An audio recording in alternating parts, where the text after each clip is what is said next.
Moving forward, I'm delighted to introduce our next speaker, Sergey Levine.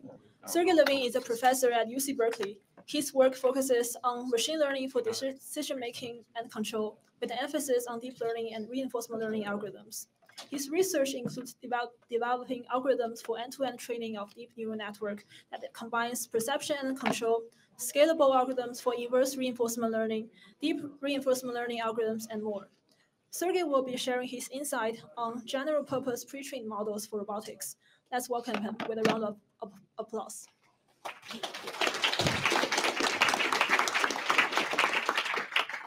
Great, thank you for the introduction. All right, so let's start with a pretty big question. How do we make robotic learning useful? There's been a lot of developments for getting robotic learning to learn more complex skills for all sorts of different robots. Robotic arms, humanoids, legged robots, hands, all sorts of things. And the general recipe is we develop some really good learning method. We have one robot, one task, and a policy or model is essentially a laboratory demo, where in that environment with that robot for that task, something really cool happens. But of course, that's a very far cry from something that is actually usable by others. And because it's not usable by others, it's in a sense not deployable. One of the things that makes deployable models much more useful outside of robotics is generality. Not just generality in the sense of the model can handle lots of situations, but the model can handle lots of different problems. The recipe that is very widely used these days by not only many research projects, but seemingly thousands or even millions of startup companies, is to take a large pre-trained model, like a language model, and then fine-tune or prompt it in some way to do the task that you want to do. In fact, it's kind of instructive to reflect on the improvement to how easy it is to get a machine learning application off the ground with, let's say, language models than it was maybe 5-6 years ago with large computer vision style ResNet models, where, okay, those models were really powerful, they could generalize really, really well, but you need to collect this huge data set just to get them into action. Whereas with a language model where you're doing few-shot learning, fine-tuning, or even just prompting, the barrier is much, much lower.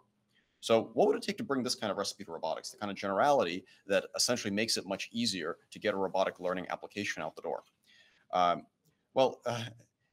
As a side note, you could say, well, a foundation model or pre-trained model, or whatever you want to call it, you could define it as the kind of model someone might actually be able to use for something, in contrast to a model that is specific to a particular application. So that's what we're going to try to do. Let's talk about how we could develop robotic learning models that could actually be used by somebody else, somebody other than the person that built that model. Some important design questions. What kind of robot should such a model support? I'm going to give my very opinionated answer that because everybody has different robots, it's really, really important for such a model to actually support many different robots. To build a model others will use, it has to support just enough variability that whatever thing you might have within some category and within the bounds of reason should be handled through generalization. What kind of data should the model use? Well, if it needs this kind of very broad generalization, perhaps you need very, very diverse data. One thing that a lot of people tend to jump to is, well, maybe we should leverage video data because video data is very plentiful. I think that's a reasonable idea, but I think we can also just use robot data. And I think if we put a little bit of work into it, it can be simple, it can work well, and we can get lots of it. And the great thing about using robot data is that the more successful you are, the more successful you'll become. Because if you're successful, people use the model, there will be more robot data. Videos are fine too, and we can use videos, but let's start with robot data. What should this model do? Well, here we get into some very delicate decisions. I think it's very important for such a model to solve a generic enough task that it can sponge up lots of data and learn general common sense principles. And this is a very delicate balancing act because obviously the closer you make the task for the model to the actual downstream deployment task, the better we'll be at that. But that comes at a cost of being able to use less and less data, less and less experience. So if you pick the training tasks to be very generic as, let's say, next token prediction is for language models, then you can use lots of data. And how should the model be deployed? Well, I think here the answer should be the same as in other fields. There is no single right answer. If your model just generalizes, use it in zero shot. That's great. Maybe you can prompt it somehow. Maybe you can fine tune it. All those are valid answers. And maybe the key to getting these things to be useful is to develop models that are flexible enough that they can be used in all of these ways. Okay, so let's get down to business. What should we actually then learn? What should we instantiate as our training objective? What objective can be used to learn general common sense from diverse data sources that applies to many different robots? That's a difficult question to answer. I'm going to propose one fairly simple answer that worked pretty well for us in a number of applications. So we take some heterogeneous data, we have some kind of learning box, and out comes some model that we ought to be able to adapt to a variety of applications. What goes in that box? Well, We can take a look at some examples in other fields again. What do large generalizable models in, let's say, NLP and vision do? Well, BERT does prediction of missing tokens. You mask out a token and predict what goes into that hole. LLMs predict the next token. Again, you're filling in a missing token. It just happens to be autoregressive. For computer vision methods like SimClear, you predict some representation of a cropped or transformed image, or something about how different image patches relate to one another. If you're doing masked autoencoders, you predict fill in a missing patch. So in all these cases, these are all kind of fill in the blank methods. They train on completion of incomplete data. And that's really, really appealing because essentially you can do this with all the data you've got. You just hold out some little piece of it, fill in that blank, and your model learns something about the structure of your data. So this is great because it doesn't require strong supervision. It doesn't require classes, labels. It makes very weak assumptions on where your data actually came from. It doesn't assume that all of your data is good. You can do this with just about anything. So can we come up with something like that for robotic data, for robotic trajectories? I think there are actually several ways to do it, but one way of doing it that is pretty effective is to fill in the actions. So you can take your robotic trajectories, feed in a little history of current observations, feed in a future observation from that same trajectory, which you can treat as a goal, and predict, let's say, two quantities: the action that you're taking now, because you know that that action can eventually result in the goal that you've reached, and the number of time steps needed to get there, which we can call the temporal distance. That's something that you can pull out of pretty much any robotic trajectory. It also has some very appealing analogs to reinforcement learning ideas. You can think of the action prediction as a kind of actor. You can think of the distance prediction as a kind of critic. In fact, you can actually train them with RL and do exactly that. You can also train them with supervised learning, and that's okay too. It's a very general objective. You can use any trajectory data, and it captures connectivity dynamics and a kind of common sense because you learn what actions lead to what outcomes, and you learn about how hard it is to get to those outcomes. That's the temporal distance. So you're actually, out of this deceptively simple objective, getting a lot of knowledge about how your system works. And you can directly use this for zero-shot control by giving actual goal images as examples, but you can also use it for adaptation to other kinds of task modalities, and we'll see how that can be done in a second. So let's discuss one instantiation of this principle that we've been able to use to build very general multi-robot policies that are actually used by people all around the world, and that's for robotic navigation. We're going to start with robotic navigation because robotic navigation maybe has a little bit more shared structure across different robots in different environments. It's a little bit less heterogeneous, arguably, than manipulation, but it still presents a lot of challenges. And I'm going to show some physical challenges also that come up. So it's not a purely perception problem. So we started trying to build general models for navigation a few years back with a paper called GNM, the General Navigation Model. And what we did to start with is we collected a data set from ourselves and also from other researchers that were willing to share their data with us from different ground robots, ranging all the way from small-scale RC cars to full-scale ATVs. And we trained this kind of goal condition policy on that. So the policy takes in current image, it takes in a goal, it outputs the action, and a temporal distance. The temporal distance turned out to be really useful for planning. I won't talk too much about how planning is done here because I won't have time for it, but you can use it, roughly speaking, with a topological graph to do long horizon planning. But the cool thing about this kind of model is that after training on these different robots, and there are 6 different robots, 8 different data sets, we could actually get a model that doesn't just control those robots, but actually generalizes to new ones. For example, the model could fly a drone through hallways in our building without ever having been trained on drones.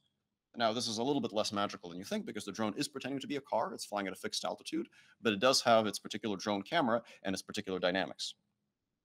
So here are some videos of all sorts of different robots being controlled with this model in all sorts of different environments, outdoors, indoors, etc. It's also really great to have a model trained on many different robots because if something goes wrong with your robot, it just turns into a different robot. So here's an example of that. We put a stick in the tires that does actually change the dynamics of the system. So if you command it naively to go to a particular place, on the left is before the damage, on the right is after the damage, it veers off into the bushes. So this really does make a difference. Give this to the GNM model. Let's see if I have the video of this. The GNM model does successfully reach its goal. It's supposed to go up that ramp to that door. And both with the stick and without the stick, it's perfectly able to handle this. The robot with the stick and the tires is just a different kind of robot. It generalizes across robots. Here's the drone example. The drone was not in a training set. It is flying at a fixed altitude, so it's just directional control, but it actually succeeds at flying it without collision through these hallways. We can scale up this model further. If we scale it up with a large transformer model and action tokenization, then we can get even further generalization. We can get it to do things like control quadrupedal robots. Again, this is not doing the low-level control. This is just doing navigation, but with a robot that has pretty different capabilities, exploring indoor environments, finding your office doorway from images. And then we can actually take this model and we can adapt it to other downstream tasks. So we don't necessarily always want to define our tasks with images. One of the things we could do is we can take the model, freeze all of it except for the goal encoder, and then train a separate goal encoder on a little bit of data from a downstream task if we want to specify tasks differently. So one of the things we try to do is adapt this to simulated autonomous driving in the Carlos simulator, where the tasks are defined as turn-by-turn instructions, the kind of thing you might get from Google Maps. And the way that this is done is by taking a little bit of data in that simulator and training a new goal encoder that doesn't encode goal images anymore, but these turn-by-turn instructions. And then you can do stuff like drive your simulated vehicle in Carla. And the vehicle gets commands at the level of like turn left, turn right. You can also combine this with RL fine-tuning. So here you do have to pre-train with offline RL. It turns out to be important to do that instead of with supervised learning, and then use that as initialization for online RL. Here, this little RC car is trying to learn to race through hallways. Now, initially, after initialization, it's pretty bad. The pre-training is on other robots entirely and not in these hallways. But then after a little bit of training, after just 15 minutes, it already starts acquiring some basic behaviors where it still collides occasionally, but a lot less. After about 25 minutes, it can actually race around the hallway at a speed that's actually comparable to what the graduate student running these experiments could do himself from the same first-person images. Turns out that if a human gets a third-person image, they can do a little bit better, but from the first-person image, it's about the same as the learned RL policy. Now notice the training time. The training time is 25 minutes. This is learning to solve this task from image pixels. Of course, it gets a lot from that offline initialization. The offline initialization more or less already tells the robot how to navigate, how to avoid obstacles, and that sort of thing. But usually, online RL from pixels is going to take hours to days. This is learning in less than half an hour. You can do the same thing outdoors. The dynamics outdoors get a little bit more interesting. So this is the policy at initialization time. It has a set of checkpoints that it has to go through on the grass. Now, of course, initially, it kind of just plows into a building. But after about half an hour of training, it actually does a pretty decent job here. The checkpoints are on the grass, but in between those checkpoints, it actually figures out that if it gets onto those paved paths, it can go a little bit faster. So it has to veer off the path to hit the checkpoint, but then in between those, it can get on the paved path, and there it'll go faster. So that's something that it had to discover through training. Okay, so we can use these pre-trained multi-robot policies, we can fine-tune with online RL, and we can get things like driving more quickly. We can also make these models more flexible. We could, for example, use diffusion models to capture multimodal behaviors. That'll greatly improve performance. We can also train them with optional goals so that if they are not given a goal, they perform a kind of multimodal exploration behavior, which is great for searching for a destination in a new environment. And if you give them a goal, then they'll drive to that goal. And that naturally lends itself to using these models with kind of frontier-based exploration strategies where we can put the robot in a novel environment and it's going to be building kind of a topological map, a mental map of the world. When it's at an unfamiliar place, it'll execute this exploration procedure without a goal to try to find new locations. And once it's mapped that out, then it's going to find a new point on the frontier and take the goal-directed path to reach it. And once it sees the destination it's supposed to go to, then it can just navigate to that destination. So we can instantiate this model by basically taking the Vint model from before and putting a diffusion policy head on it, and then training it randomly with and without the goal.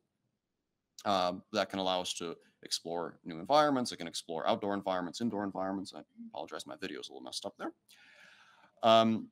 But perhaps more interesting is the question of whether we can actually then take these models and actually deploy them. Actually, maybe even more interesting, can someone else take these models and deploy them? And it turns out the answer is yes. So I alluded to this earlier when I said that these models have been used by people around the world, and that's actually true. So we, I apologize, let me restart this so the video actually plays. There we go. So we get some emails and videos, roughly every month or so from people that are using the model for something. And these are a few of the examples we've gotten. So these are some folks in Estonia that are running, I believe this is an earlier version of the GNM model through a forest.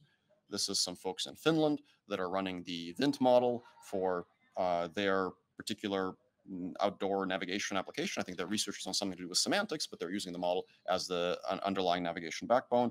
This is some work from Princeton using the Nomad model, the diffusion one to fly drones. So these models can actually be picked up by other people and used.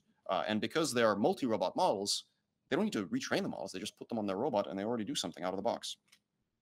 We can run demos. So we ran this demo at the Bay Area Robotics Symposium a few weeks ago. We're running a demo here at Coral, so you can go and see what the robot does. I mean, in some ways, with robotic navigation, it's pretty boring when it succeeds because it just does exactly what you expect it to do, but it is a single model across all these settings.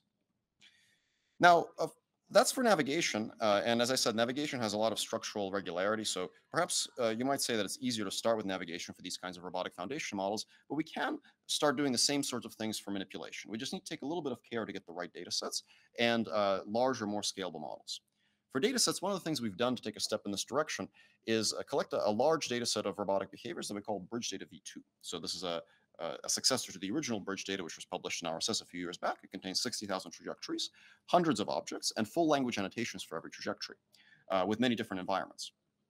And the most basic way to use this data set is exactly the same as what we did for navigation. Just train a goal-reaching policy and then run it with some goals. And just by having the right data, you can actually get a single policy that can perform a wide range of different behaviors. So what you're seeing here is actually a single goal condition policy. There's basically nothing novel about the methodology for this. The main change is to use better data, to use data from this bridge data set that has many different behaviors in many situations. And a single policy can fold cloth, sweep up dirt, manipulate furniture, pick and place objects, that sort of thing. And just like with the navigation work, this basic building block of a self-supervised goal condition policy can then be used for a variety of downstream applications. So remember how we were able to take the Vint model and fine-tune it for things like following turn-by-turn instructions. We could take the goal condition policy and we can adapt it to follow language instructions.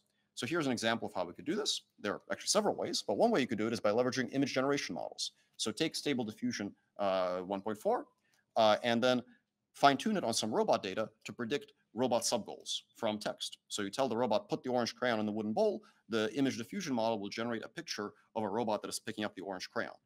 If it's already holding the orange crayon, it will generate a picture of the robot putting the crayon in the bowl. And now that can be provided to the goal condition policy. The same exact model that can leverage all that robot data with minimal assumptions about the composition of the data set can be used here. The diffusion model can leverage lots of data from the web because it's just solving a much simpler problem of generating pictures rather than having to worry about the mechanics of the robot. So you could, for example, include video data in training the diffusion model and get fairly complex sub-goals for tasks like fold the cloth from the bottom right to the top left. Notice that the sub-goal isn't a picture of the cloth being folded. It's actually the first step, which involves the robot grasping the corner of the cloth. And then you can run the robot with this. So in the top right, you can see what that video is showing is first the generated sub-goal from the image diffusion model, and then the goal condition policy actually executing that sub-goal. And you can see that each of the tasks, like opening the microwave, actually involves multiple different steps. And it's a particularly difficult opening skill because the robot has to put the arm behind the door and then pull it open. In the bottom right, you can see an example comparison between this method, which uses the goal condition policy with diffusion sub-goal generation, and a Oracle baseline where the goal condition policy is just given the final goal image of the task being successfully completed, provided by a human. And you'll notice that that Oracle baseline actually does worse. Why? Because the image diffusion model is actually producing useful sub-goals that simplify the task for the lower level goal condition policy.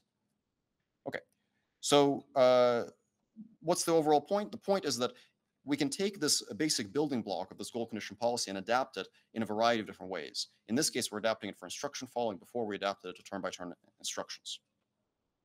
Now, we can also try to do the same cross-embodiment thing, the same multi-robot thing that we did with navigation. Chelsea Finn afterwards is going to talk about this in much more detail, but I'll just briefly allude to this. So we had a very large collaboration recently on building a multi-robot data set called RTX, where the idea was to take data from a variety of different sources, basically get labs all around the world to contribute their data, assemble a data set with 60 different constituent data sets inside of it and 22 different robots, and then train policies across all of those robots. And that turns out to work really well. So you could actually take, for example, the RT1 language condition imitation policy, train it across all these different robots, ship that model to the different labs that contributed data, and actually get results that in most cases improve over the best policy that lab had for their particular tasks and their particular platform, on average improving over the native performance for the robot-specific policy by about 50%. Okay, so here's a summary of what's going on here. We can take data from many different robots. we can train a single large general purpose model. And I talked about how this general purpose model basically needs some kind of self-supervised task to solve. And a really good self-supervised task is essentially reaching goals, which you can do by predicting actions and temporal distances. You can do that with supervised learning. You could also do it with offline RL. So a good choice for prediction is the action and the temporal distance, which you can think of as an actor and a critic. And then you can use this in a variety of different ways. You can use it with zero-shot generalization. You could use it with few-shot adaptation to other task modalities. You could use it with online RL fine-tuning, and you could use it with things like downstream instruction following by combining it with other models that can take care of the semantics. There are probably many more ways to use these models, but I think that if we want truly deployable general purpose robotic learning methods, then we need to make them flexible in this way so that people can adapt them quickly to their downstream application through zero-shot, through prompting, through fine-tuning, through combining with other models. I think all these paths are likely useful, and the more flexible the model is, the more likely it is to actually be deployable in all of these ways. All right, so where are we going with the basic robotic foundation models? Well, so far, there are a few things that we think we kind of figured out, and there are also a few open problems. So robotic learning from multi-robot data sets seems to work and seems to enable models that people around the world can use. So far, this works separately for navigation and manipulation, and I gave you some examples of this. There are, of course, limitations to all of these methods. So all of the models that I presented assume that there are similar action spaces across the different platforms, at least the same dimensionality, and that the sensors are similar. So all the navigation platforms use forward-facing RGB cameras. The different manipulation robots have cameras mounted in different ways, but they're all RGB cameras. I think addressing these limitations is quite doable. I think it's possible to build flexible models that can handle variable sensors, but that is yet to be done, at least at this scale.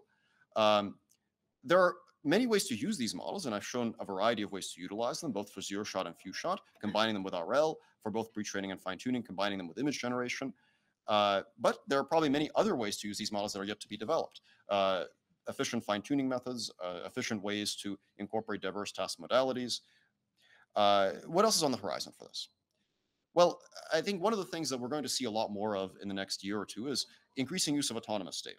So far, although things like goal condition training can in principle use highly suboptimal data, and some of that was actually done for the navigation case, demonstration data still serves as a very significant building block of this. Autonomous data is much more readily accessible. You can collect it autonomously with minimal human effort, and I think that's a really promising direction for the future to really augment the capabilities of these models. Variable action spaces and sensors, I think that that's a very natural step forward. We could see models that combine both the navigation and manipulation tasks, perhaps things like mobile manipulation into one model, and I think that's increasingly what we're going to start seeing. And of course, scaling up these models so that they generalize more broadly to even more tasks and an even greater variety of situations. Thank you very much for listening. I'd be happy to take questions.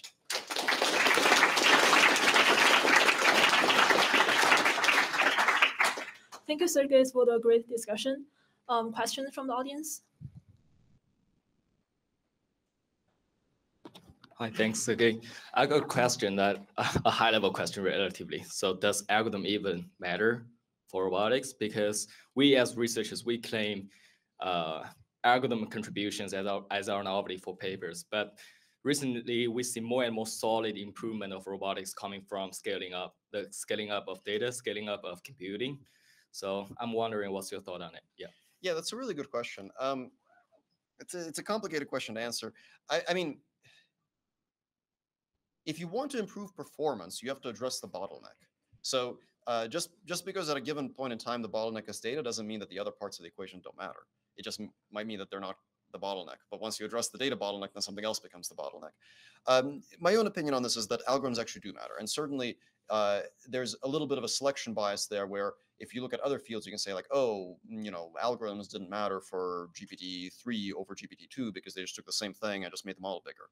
But that's because we don't see all the other stuff that didn't work, right? So it's entirely possible that there are seemingly very reasonable algorithmic ideas that don't work. I can certainly tell you about a couple that we tried that failed. So it does matter. I think it's just we have to make sure that we're addressing the bottlenecks. So if your bottleneck really is data, then no amount of algorithm smarts is going to help you. But once you address the data bottleneck, like for example, by adding enough demonstrations, now you get an algorithm bottleneck, which has maybe developed the kind of algorithms that can use suboptimal data or autonomous data. So you kind of have to push the frontier on all of these.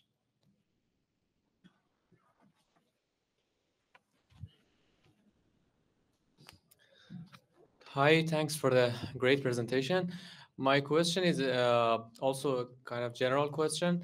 How do you think LLMs and like GPT-4 and language models can uh, change the game in having like general deployable robotic pipelines? Yeah, that's a great question. I think one really powerful capability that you get from pre-trained language models, and even better from pre-trained vision language models, is the ability to take care of a lot of the high-level logic that you need to perform long horizon tasks, which is kind of great because that frees us up as roboticists to focus on getting like really great skills. And if you can get those really great skills, if you want, to bake the cake and you've got all the constituent skills of like, knead the dough and do whatever, then you can just ask the language model to spit out all the individual steps for doing it. What it's probably not going to do is tell you how to actually perform those steps, but that's where all the robotic stuff comes in. Thanks.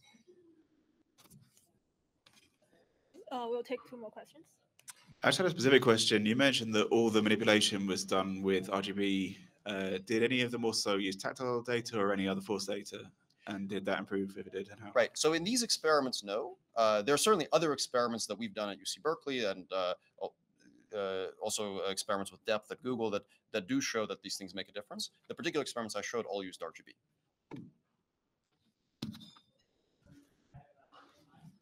Hi. In the short to medium term, what level of abstraction do you think like foundational robotics models will be most successful in? So, all the way down from torques across robots seems very not transferable, maybe akin to like trying to do GPT-3 or ChatGPT on handwriting instead of text, versus like a very high level action space, even at the like level of API sort of things.